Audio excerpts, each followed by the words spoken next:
নমস্কাৰ পৰম শ্ৰদ্ধাৰ আজিৰ এই সভাত উপস্থিত সন্মানীয় সভাপতি মহোদয় প্ৰমুখ্যে আজিৰ এই সভাখন শুৱৰণি কৰা শ্ৰদ্ধাৰ শিক্ষা গুৰুবৃন্দ লগতে মোৰ লগৰীয়া বন্ধু বান্ধৱী তথা ছাত্ৰ ছাত্ৰীসকল পোনপ্ৰথমে মই সকলোকে আন্তৰিক শুভেচ্ছা তথা অভিনন্দন জ্ঞাপন কৰিছো।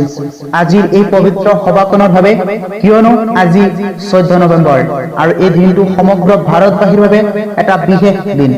যিটো দিনত আমাৰ সকলোৰে চিনাকি শিশুসকলৰ অতিকৈ মৰমৰ আৰু একেধাৰে ভাৰতৰ ৰাজনীতিবিদ চিন্তাবিদ লেখক আৰু স্বাধীন ভাৰতৰ প্ৰথম প্ৰধানমন্ত্ৰী পণ্ডিত জৱাহৰলাল নেহৰুৰ জন্মদিন। তেখেতৰ বিষয়ে যিমানে নকওঁ কিয় শেষ কৰিব নোৱাৰি, তথাপিও তেখেতৰ বিষয়ে আপোনালোকৰ আগত দুষাৰ বক্তব্য দাঙি ধৰিবলৈ চেষ্টা কৰিছো। তাতে যদি কিবা ভুল ভ্ৰান্তি হয় ক্ষমা কৰিব।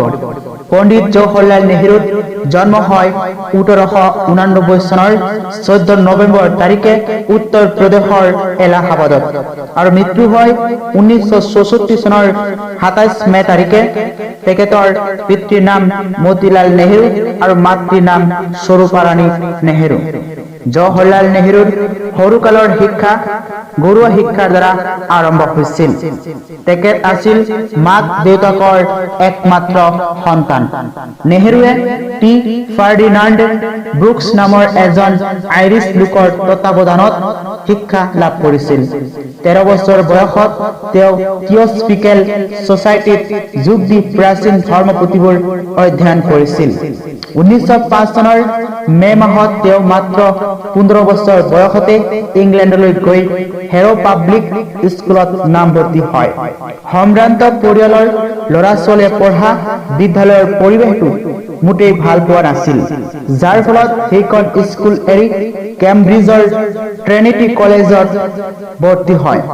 1910 চনত সেই কলেজৰ পৰা অনাৰ্ছ স্নাতক ডিগ্ৰী লাভ কৰে।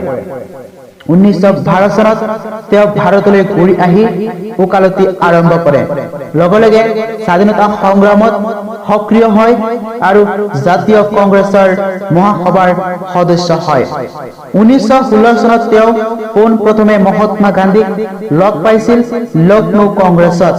তেওঁৰ দৃষ্টিত মহাত্মা গান্ধী আছিল ঈশ্বৰ আৰু এগৰাকী সৰ্বশ্ৰেষ্ঠ মানৱ।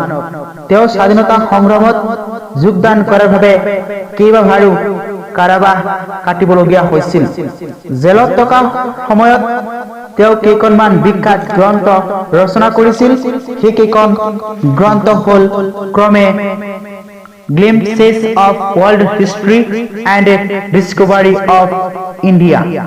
1955 চনত ভাৰত চৰকাৰে তেওঁলৈ দেশৰ সৰ্বোচ্চ সন্মান ভাৰত ৰত্ন প্ৰদান কৰে। জৱাহৰলাল নেহৰুৱে শিশুসকলক বৰ ভাল পাইছিল আৰু তেওঁলোকৰ মাজত তেওঁ চাচা নেহৰু বুলি পৰিচিত আছিল। তেওঁৰ জন্মদিনটো প্ৰতি বছৰ 14 নৱেম্বৰ তাৰিখে সমগ্ৰ ভাৰতবৰ্ষত শিশু দিৱস হিচাপে পালন কৰা হয়। আজি মই ইমানখিনি কৈ মই মোৰ বক্তব্য সামৰণি মাৰিছো। জয় আই অসম, বন্দে মাতৰম।